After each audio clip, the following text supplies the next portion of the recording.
오늘은 예레미야 23장 28절에서 32절 말씀을 통해서 여호와의 말씀이니라, 이런 제목으로 하나님께서 은혜 주시기를 사모하며 말씀을 증거하겠습니다.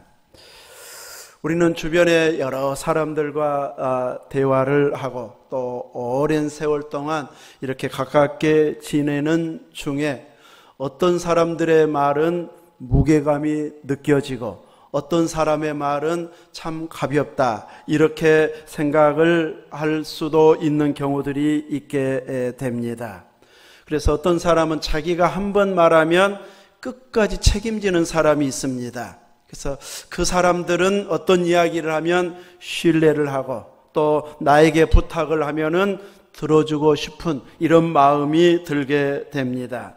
그런데 어떤 사람은 말에 책임을 제대로 지지 않는 사람들이 있습니다. 그래서 한두 번 경험해 보다가 저분은 저렇게 철석같이 약속해도 결국 안 지키더라 해서 내가 지킬 수 있는 그 부분만 적당하게 지키고 거리감을 두려고 하는 이런 사람도 있는데, 이런 사람들은 말에 책임감을 지지 않는 사람입니다. 오늘 읽은 말씀 5절 가운데 여호와의 말씀이니라 5절에 6번을 반복하고 있습니다. 예레미야 선지자가 백성들에게 말씀을 전하면서 내가 전하는 이 말은 내 개인의 생각이 아니고 내가 지어낸 말이 아니고 들은 풍월이 아니고 하나님에게서 나에게 주신 말씀이다. 그러니 너희들은 이 말씀을 꼭 듣고 순종해야 된다. 이런 의도로 내가 한 말을 자기의 권위가 아닌 하나님의 권위를 가지고 여호와의 말씀이다, 이렇게 선포하고 있습니다. 오늘날 우리나라는 온통 가짜 뉴스로 사람들의 이 생각을 막 흔들게 만듭니다.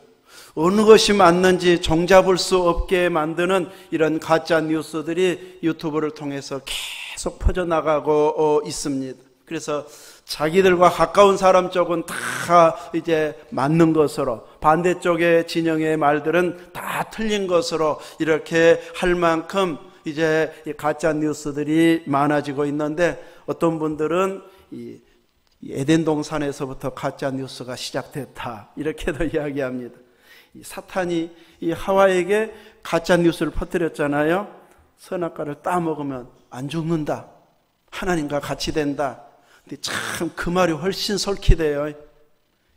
오늘 본문에는 그 본문의 배경은 거짓 선지자들이 또 가짜 뉴스를 퍼뜨리고 있습니다.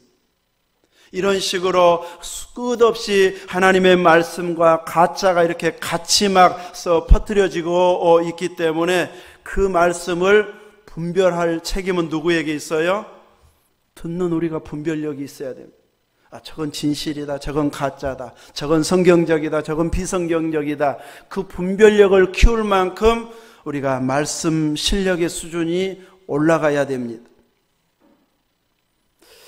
예레미야 선지자는 자기 생각이 아닌, 또 왕이나 기득권층들에게 아부하는 말이 아닌 하나님의 말씀이라고 선포하고 있습니다.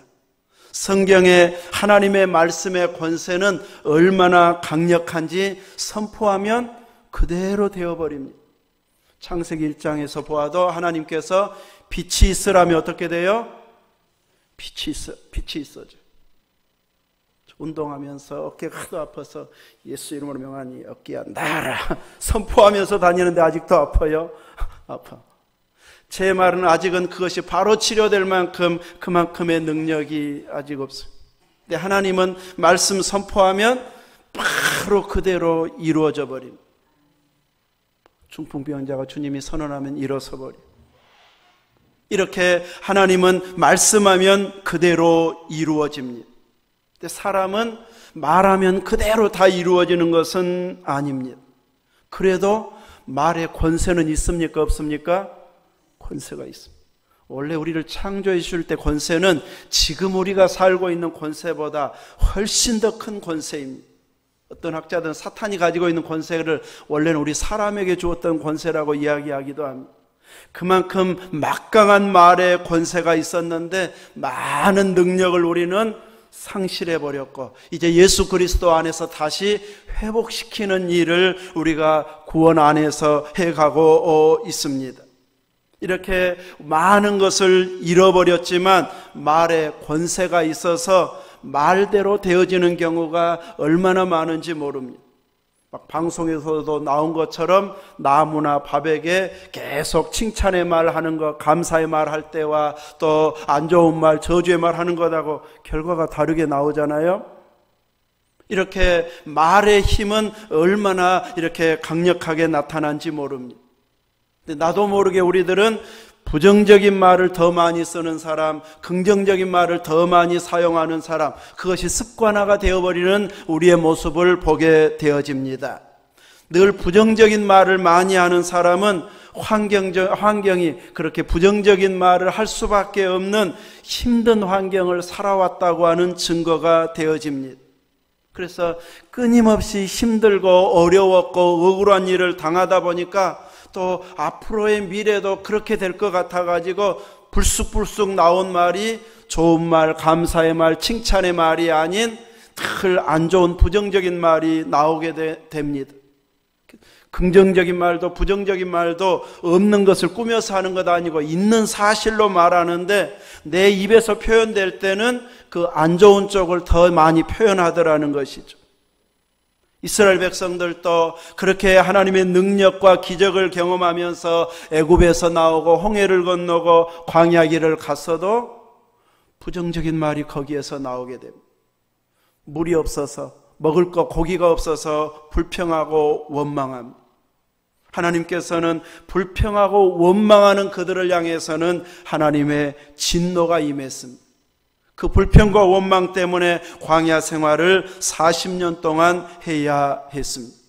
그들은 가나안 땅에 들어가도 바뀌어지지 않을 것이기 때문에 그 자녀손 시대부터 새롭게 하나님의 나라를 그 가나안 땅에 이루기 위해서 그저 하나님을 제대로 신뢰하지 못하는 그들을 광야 생활의 은혜만 누리게 해주고 있습니다. 어떤 분은 셀 예배 보고 성경 몇 장 봤습니까? 물어보면 못 읽었어요. 그래 놓고는 30 몇 장 봤습니다. 20 몇 장 봤습니다. 10 몇 장 봤습니다. 이렇게 일단은 안 읽었다고 해놓고 몇 장을 보았다고 말을 해요. 왜 그렇게 말할까요? 한 50장, 100장 정도는 읽었다고 해야 참 이렇게 폼이 날 것 같은데 내가 원하는 양만큼 못 읽어 놓으니까 안 읽었어요 해놓고는 이제 쓰려고 보면 몇 장 읽었다고 이야기해요. 또 기도시키려고 나 기도 못해요. 목사님이 다 해버리세요. 이런 식으로 이제 못한다는 말을 하는데 기도하는 거 보면 참 은혜스럽게 기도하고 있습니다. 나도 모르게 이렇게 일단은 못해요, 안 해요, 못합니다. 이 부정적인 말이 나도 모르게 불쑥불쑥 나와버리는 습관화된 몸에 배어버린 이런 습관들이 없잖아 있는 경우가 있기도 합니다. 그러나 우리는 예수 그리스도의 피로 구속받은 성도답게 이 부정적인 말이 아닌 긍정적인 말을 해야 되는데 거짓말을 꾸며가지고 잘 될 것처럼 긍정적인 말을 하라. 그런 의미는 아닙니다. 일부러 거짓말하는 것은 그것은 거짓 증거가 되어지기 때문에 하나님 앞에 칭찬받을 수가 없고 결코 긍정적인 표현도 아닙니다. 그러므로 우리들은 감사의 말, 긍정적인 말, 믿음이 있는 말을 해야 되는데 내가 너무 힘들어가지고 가족들에게, 주변 사람들에게 내 힘든 것을 호소하고 이야기하면 내 마음만큼 알아주던가요? 알아줘요, 안 알아줘요? 안 알아줘요.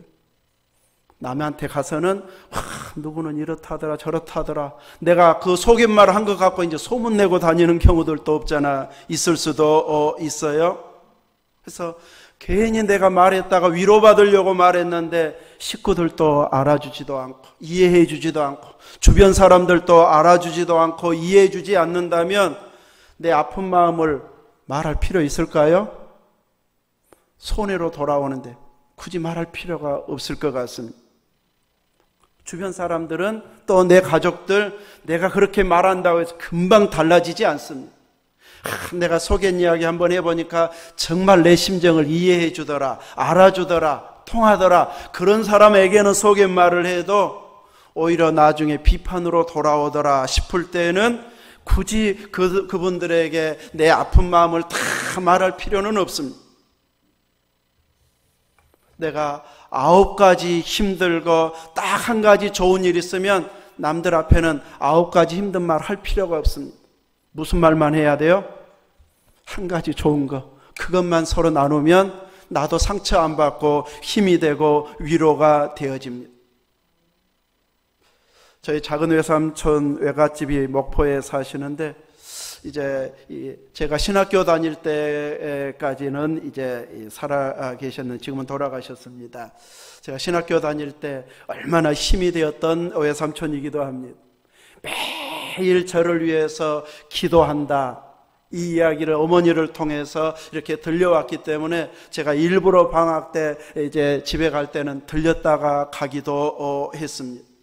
원래 경찰이셨는데 나중에 이제 중풍으로 떨어져 가지고 경찰 일도 못하고 이제 집에서만 계시다가 이제 조금씩 지팡이 짚고 걸을 수 있어서 운동하라고 하니까 마당에서 계속 운동하다가 그 제트 비행기 큰 소리 나는 그 비행기 소리에 놀래 가지고 한 번 더 떨어져 버리니까 이제 그 뒤로는 걷지를 못했습니다. 외숙모님은 이제 자유시장에서 옷 장사를 하시고, 그래서 자녀들은 어리고, 그래서 모든 경제를 이제 외숙모님이 책임져야 되니까 뒷수발만 하고 있을 수가 없습니다. 그래서 이제 집에서 이제 말은 제대로 하니까 이제 걷는 것만 못하고, 그래서 전화로 할 이야기들은 다 이제 외삼촌이 하고, 그리고 이제 돈은 벌고 오면 또 벌어 오면 다 계산하고 또 어디 넣고 이런 일들은 다 해줬는데, 나중에 점점 심해지니까 이 식사는 딱 와서 차려주고 가면 되는데, 이제 이 볼일 볼 때 그때가 제일 힘들어서 처음에는 요강을 갖다 주다가 나중에 이제 그것까지 앉을 수 없는 상황이 되어지니까 연구하다가 안방에다가 그냥 화장실을 만들어버렸어요. 그 소변기 내려가는 거, 이렇게 앉을 수 있는 것 아니고 그 바닥에서 쪼그려 앉는 거, 그래서 쪼그러지는 못하고 그대로 이제 그냥 거기 앉아서 보편을 보면은 이제 나중에 와서 치우고 혹은 물 내리고, 그럴 정도로 힘들었어도 성경을 많이 읽고 기도했던 분인데, 왜 성모님의 그 말에는 불평 한마디가 안 나. 늘 감사. 이러면서 이제 하니까 모든 가족들이나 또 친척들이 늘 존경하고 감사하고 또 찾아오고 이런 것을 보게 되어집니다. 이렇게 내 환경이 힘들고 어려워서 힘든 이야기를 쏟아내려면 밤을 새워도 부족할 것 같은데, 그 힘든 이야기보다는 감사해서 계속 표현하고 또 기도하고 이렇게 고백하는 그 표현을 하니까 늘 힘이 되고 은혜가 되어지는 것을 보게 됩니다. 그래서 그 사촌들은 아들 딱 독자 하나고 나머지는 다 딸들이었는데, 아들은 목사님 돼서 광주에서 목회하고 있고, 사위가 장로님이고 다 권사님, 집사님으로 이렇게 열심히 신앙생활하는 가정이 되었고, 지금 이제 아들 목사 대학원까지 다 나와가지고 이제 돈 안 벌어도 되니까 대학원 나올 때까지 뒷바라지에서 70 넘을 때까지 남대문에 가서 옷 띄워가지고 팔고 해서 우리까지도 많이 도움을 받았는데, 이제 지금은 이제 그 일 안 해도 된다 싶어가지고 장사 그만두고 지금 매일 교회 가서 철야하는 그 권사팀들이 기도한 팀이 있어가지고 매일 밤에 교회 가서 철야하고 올 만큼 기도의 일꾼으로 헌신하고 있습니다. 이렇게 주어진 환경이 힘들다면 늘 힘든 말을 쏟아낼 수밖에 없는 환경인데, 힘든 말보다는 늘 감사의 이야기를 하니까 얼마나 은혜가 되어지는지 모릅니다. 부정적인 말, 힘든 이야기, 모든 사람들이 이해해주고 알아주고 또 나를 위해서 막 격려하고 그러지 않습니다. 세상은 끊임없이 우리를 더 낮추어 버리려고 하기 때문에 내 힘든 이야기를 모든 사람에게 할 필요는 없습니다. 그 중에 딱 한 가지 감사할 이야기 있으면 그 고백, 그 표현만 하고 나머지 힘든 것은 주님 앞에 다 토해내는 이런 사람이 되어지면 사람들이 내 말 할 때 이제 뭐 좋은 일 있다대 그 말만 전달하는 자가 되어질 것입니다. 우리는 아무리 힘들어도 예수 그리스도를 구주로 영접하여 이제 하나님의 자녀가 되어졌습니다. 우리의 신분은 하나님 나라의 백성이요 하나님의 자녀입니다. 하늘나라를 상속받는 상속자입니다. 우리보다 더 위대한 상속자가 있을까요? 재벌이 부럽지 않는 이런 상속자가 바로 우리들입니다. 이런 놀라운 상속자인데 세상에서 부족한 것들 좀 있다고 해서 낙심하고 절망할 이유가 하나도 없다는 것이죠. 우리의 입술에서는 감사와 찬양만 하다가 주님 앞에 가도 부족할 만큼 받은 은혜가 큰 우리들입니다. 그래서 우리는 긍정적인 말, 감사의 말, 기도와 찬송이 살아나는 이런 믿음이 되도록 끊임없이 고백하고 표현해야 되고, 힘들 때는 또 어려운 일을 하자고 할 때는 못해요가 아니라 주님이 힘주시면 또 기도해 봅시다, 해냅시다, 이런 쪽으로 믿음으로 고백하고 표현하는 이런 우리가 되어져야 할 것입니다. 또 우리 자신과 주변 환경을 위해서도 끊임없이 기도해야 이런 표현이 가능하게 되어집니다. 내 삶이 힘든데, 내 몸이 힘든데, 내 자녀들이 힘든데 막 긍정적인 말을 의도적으로 하다가도 순간순간 한숨이 나와버리고 힘든 표현이 나와버리게 되고 나도 모르게 얼굴이 찡그러져 있는 경우가 있게 됩니다. 그래서 우리 주변 환경을 축복하며 자녀들을 축복하며 건강과 물질을 축복하면서 계속 기도해서 마음껏 기도하고 하나님 일할 수 있는 은혜의 환경이 만들어지도록 우리는 영적 제사장적인 자세를 가지고 기도하는 자가 되어져야 할 것입니다. 예레미야는 여호와의 말씀이니라 여호와의 말씀이니라 여호와의 말씀이니라 계속 반복하면서 말을 하면 이제 이스라엘 백성들은 정신을 차리고 그 말을 듣고 순종하는 자가 되어야 됩니다. 그들은 선민이기 때문에, 말씀을 받은 자들이기 때문에 하나님의 말씀의 권세가 얼마나 위대한지를 알고 있는 백성답게 반응이 나와야 됩니다. 그런데 그들은 하나님의 말씀을 무시해버립니다. 이 권세 있는 하나님의 말씀을 무시하기 시작하면 답이 없습니다. 해결할 방법이 없습니다. 소망도 없고 기댈 데도 없어지게 되어집니다. 그래서 우리 믿음의 사람들은 하나님의 말씀을 통해서 내가 이렇게 판단하고 생각하는 것이 옳은가, 이렇게 행동하는 것이 옳은가 끊임없이 말씀을 통해서 점검해야지, 주변 환경을 통해서 점검하면 금방 부정적인 말이 나오게 되어 있습니다. 세상은 우리가 원하는 대로 가지 않기 때문입니다. 그래서 우리들은 늘 말씀의 근거에서 분별하면서 항상 말씀 안에서, 주님 안에서 소망의 길을 찾는 자가 되어져야 됩니다. 오늘 28절에 보면 예레미야 선지자는 말합니다. 여호와의 말씀이니라 꿈을 꾼 선지자는 꿈을 말할 것이요 내 말을 받은 자는 성실함으로 내 말을 말할 것이라. 겨가 어찌 알 것과 같겠느냐.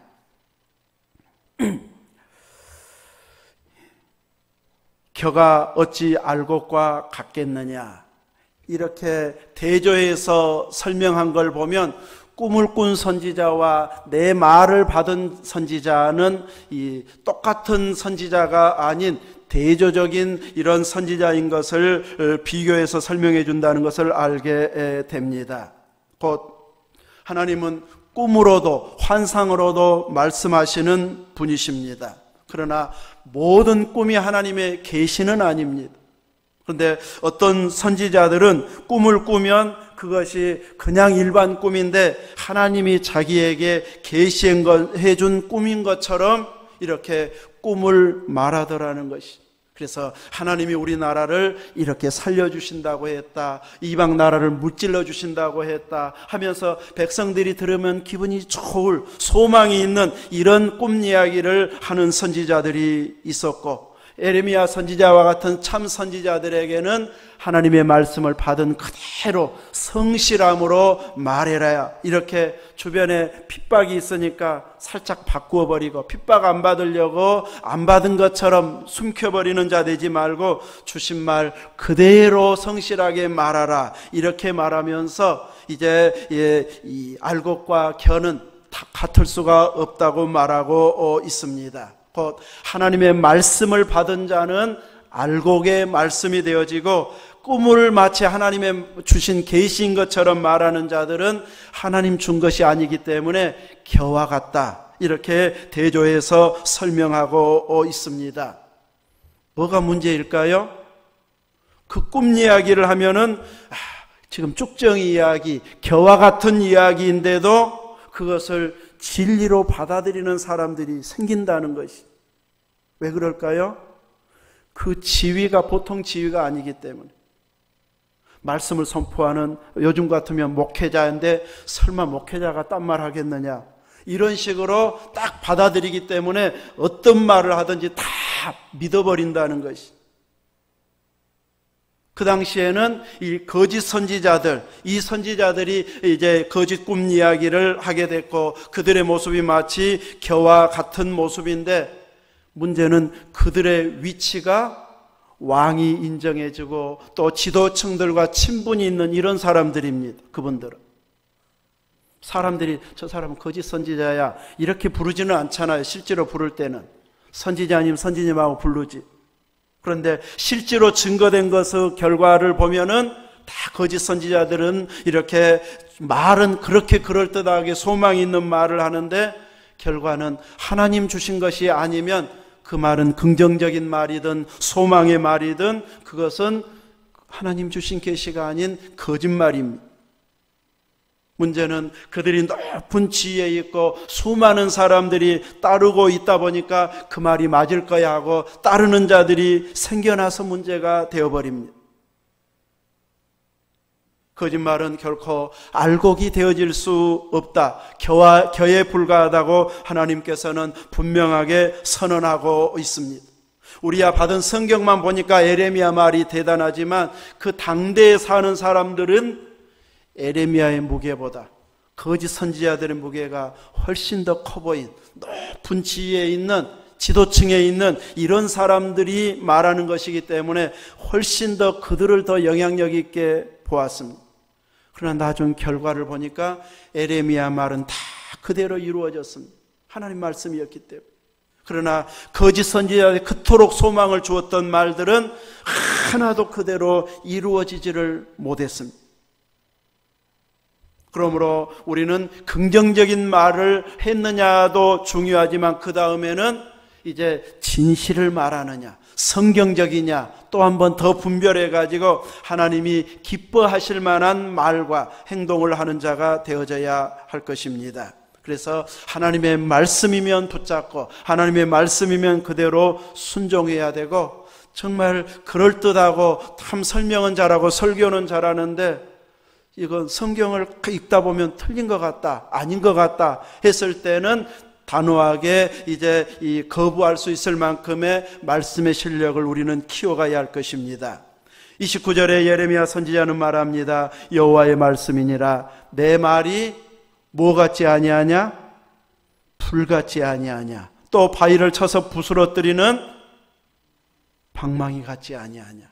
하나님의 말씀은 불 같다, 방망이 같다 소개하고 있습니다. 지금 어느 나라에 큰 불이 나가지고 뉴스까지 본 적이 있습니까? 어느 나라요? 미국, 캘리포니아. 어제도 오늘도 지금 계속 번지고 있습니다. 막 얼마나 산불이 지금 막 건조기여서 산불이 크게 일어나는지 5만 명이 대피하고 아주 전체적으로 지금 정전을 시켜버려야 될 만큼 이제 어느 시점에서 정전을 해야 할지 이렇게 준비하고 있는 상황으로 이렇게 가고 있는데, 소방서가 그렇게 열심히 불을 끄고 있어도 뭐 진화율이 5%가 채 안 될 만큼, 또 오늘 또 찾아보니까 계속 강풍이 예보되어 가지고 소방당국이 엄청 긴장하고 있는데, 그 불이 얼마나 큰지 3초마다 미식 축구장, 운동장만한 그 넓이가 타고 있다고 합니다. 제가 설교하는 그 3초마다 운동장만한 크기의 산불이 번져가고 있을 만큼, 이건 자연이 꺼지면, 비가 와가지고 꺼지면 몰라도 소방서 힘으로는 끄기가 어려울 만큼의 어마어마한 이런 엄청난 불이 일어나고 있습니다. 불은 잘 사용하면 엄청 좋은 에너지가 되어집니다. 음식을 만들고 따뜻하게 지내고 많은 좋은 것들을 만들어낼 만한 좋은 에너지로 활용할 수 있지만, 이것이 대화재로 번지게 되어지면 재앙 수준이 되어져 버립니다. 하나님의 말씀이 불 같다고 말하고 있습니다. 이것을 좋은 에너지로 잘 사용하게 되어지면 엄청나게 하나님의 역사를 경험하고 우리들의 믿음이 충만해지는 이런 힘이 생겨나는 말씀이 되어지지만, 불순종과 우상숭배의 길로 가버리게 되어지면 이제 말씀이 심판의 불이 되어져서 심판하게 되어지면 우리들은 극복할 수 없는 지경까지 가버리는 엄한 심판을 맞게 되어버립니다. 그래서 우리는 하나님의 말씀이면 긴장하고 하나님의 말씀에 비추어서 내가 바로 가고 있는가를 늘 기도하면서 말씀 보면서 점검하고 있어야 됩니다. 또 하나님의 말씀은 바위를 쳐서 부스러뜨리는 방망이 같다. 제일 강한 것이 바위라고 생각이 되어질 만큼 바위는 보통 강한 것이 아닙니다. 다이너마트 설치를 해가지고 폭발시키지 않는 한 어지간해 가지고는 바위는 깨지지 않습니다. 그 옆에 주변만 조금 깨질 뿐이지 전체는 그대로 서 있는 것이 강한 바위의 모습입니다. 그런데 그 바위를 부스러뜨리는 방망이와 같은 것이 하나님의 말씀이다. 전 어렸을 때 그냥 다듬이질하는 그 방망이만 방망이로 생각이 나가지고 그런 방망이로는 바위 깨뜨릴 수도 없을 것이고, 새망치려야 해야 조금 깨뜨리지만 그 새망치가 오히려 깨지고 부서질 만큼, 닳아질 만큼 바위는 강합니다. 조금씩은 깨지겠지만, 그런데 그 방망이보다 더 강해가지고 아예 바위를 부스러뜨릴 만큼 강하다 하면 그 방망이는 어마어마한 힘을 가진 방망이이고 어마어마한 자가 그 방망이를 사용할 때에 바위가 부스러뜨려진다고 할 수 있을 것입니다. 그런데 하나님의 말씀이 바위를 부스러뜨릴 만한 방망이와 같다 하면 그 하나님의 능력의 선에서 얼마나 강한 힘을 발휘한가를 보여주고 있습니다. 세상이 강하고 돈의 힘이 강하고 또 여러 지혜의 힘이 강하지만 그것은 잠시 사용할 수 있는, 길게 사용해도 자기 당대에만 사용할 수 있는 이런 힘이지만 하나님의 말씀은 영원합니다. 그래서 온 세상의 강한 것들을 부스러뜨리고도 남을 만한 힘이 이 말씀에 있습니다. 이 강력한 말씀을 무시하는 자들이 문제이지 말씀이 능력이 없는 것이 아닙니다. 이런 자들은 예수님이 오셔서 말씀을 전해도 안 믿습니다. 하나님의 말씀을 무시하는 자들은 예수님이 오셔서 증거해도 비판하고 무시합니다. 예수님 당시에도 말씀을 전하면 그렇게 은혜받고 도전받고 헌신하는 자들이 있는가 하면 계속 하늘로서 온 표적을 보여달라고 또 요구하고 또 요구하고 또 요구하는 바리새인들은 끝까지 예수님을 거부했습니다. 십자가에 죽여야 직성이 풀리는 만큼 그들은 말씀을 거부했습니다. 이런 자들은 하룻강아지, 범 무서운 줄 모르는 하룻강아지보다 더 어리석은 행동을 그들이 한 것이 되어버립니다. 이렇게 지혜가 부족하면 엄청난 잘못인데도 불구하고 잘못된 쪽으로 결정을 내리게 되어버립니다. 그래서 우리는 정신을 차리고 깨어 있어야 됩니다. 올바른 분별력을 주시도록 성령님께 끊임없이 구해야 됩니다. 오늘 우리 나라, 또 우리 지역, 우리들은 주변 환경 중에서 살고 있고 또 국가의 이익과 나의 이익이 맞물려 있게 되어지면 이렇게 좋은 쪽이 정책이 나올 때는 칭찬하고 안 좋은 정책이 나오고 불리한 정책이 나오면 이제 비판하기 쉽습니다. 오늘 우리는 그런 상황 속에서도 끊임없이 믿음을 허무는 조금 말이나 행동이 나오지 않도록, 그래서 하나님의 말씀을 무시하는 쪽은 아무리 말이 그럴듯하고 또 설득력이 있고 인기가 있고 지위가 있다 할지라도 말씀까지 무시하면 우리는 거절하고 물리쳐야 할 것입니다. 아무리 소수여도 말씀을 경외하고 하나님을 경외하는 자들의 말은 결코 무시하지 않고 그 말씀의 비중을 인정해주는 이런 행동을 우리가 해야 할 것입니다. 끊임없이 많은 성도들을 미혹하는 자들은 이렇게 자기들이 거짓을 포장해가지고 마치 하나님의 말씀인 것처럼 계시인 것처럼 꾸미기 때문에 속아 넘어가는 자들이 생겨나게 됩니다. 많은 우리나라의 이단들이 자기들의 교리만 주장하면 다 안 믿는 세계도 저기는 이단이야 하면서 딱 이제 정죄해버리기 때문에 그들은 이제 하나님의 말씀을 완전히 무시하지를 않습니다. 또 교회를 완전히 비방하지도 않습니다. 이제 하나님의 말씀이 어느 정도 있는 것처럼 해야만이 받아들이기 때문에 성도들을 속이고 또 노략질할 수 있기 때문에 자기들이 더 말씀을 해석을 잘하는 것처럼 자기들의 그 기본 교리는 자기들의 교주가 재림주의인데 이제 기독교인 것처럼 이렇게 꾸미면서 활동하잖아요. 그 이유는 이제 예수님을 또 기독교를 거부해버리면 이단이고 타종교가 돼버리기 때문에 이제 이 자기들의 세력을 확장할 수 없다 보니까 이 기독교 옷을 계속 입고 있으려고 합니다. 그런데 30절에 이들을 향해서 하나님께서는 내 말을 도둑질하는 거짓 선지자들이라고 말하고 있습니다. 내 말을 도둑질하는 선지자들을 내가 치리라 계속 30절, 31절, 32절에서 반복하면서 그들은 하나님의 말씀이라고 이야기하는데 도둑질하고 있다. 자기한테 유리한 쪽만 말하고 나머지는 또 없는 것처럼 해버리는, 그래서 영혼을 도둑질해 간 자들이라고 말하고 있습니다. 그 미혹에 넘어가는 백성들이 상당수 한두 사람이 아닌 다수가 되어져 버리기 때문에 이런 어둠의 세력이 강화가 되어졌을 때는 아주 끝없이 이렇게 위기 상황으로 몰아가 버리게 되어집니다. 그래서 오늘 우리들은 하나님의 말씀인지 아닌지를 제대로 분별할 만큼의 실력을 키우는 자가 되어야 됩니다. 신약의 성도들은 구약의 성도들에 비해서 장성한 분량의 일꾼들로 우리를 불러주셨습니다. 구약의 성도들은 내 백성이라고 했지만 내 자녀라 이렇게 말씀으로 이렇게 구체적으로 확장해서 말씀해 주시지는 않았습니다. 늘 이야기한 것처럼 하나님을 부를 때에도 내 아버지 하나님 이렇게 부를 수 없는 상황이었지만 예수님이 오셔서 천국이 열리고 하나님을 아버지라 부를 수 있는 장성한 자로 불려주셨습니다.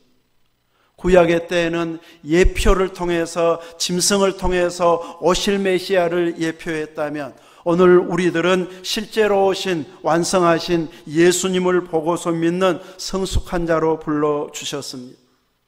이 말은 우리 스스로가 성숙한 자로 장성한 어른으로 부름받은 자답게 말씀 분별을 제대로 할 만큼 성장해 있어야 한다는 것이, 이것이 하나님의 뜻인지 아닌지 이단인지 아닌지 하나님의 말씀에 맞는지를 분별할 만큼 우리는 열심히 말씀을 쫓아가는 자가 되어져야 됩니다.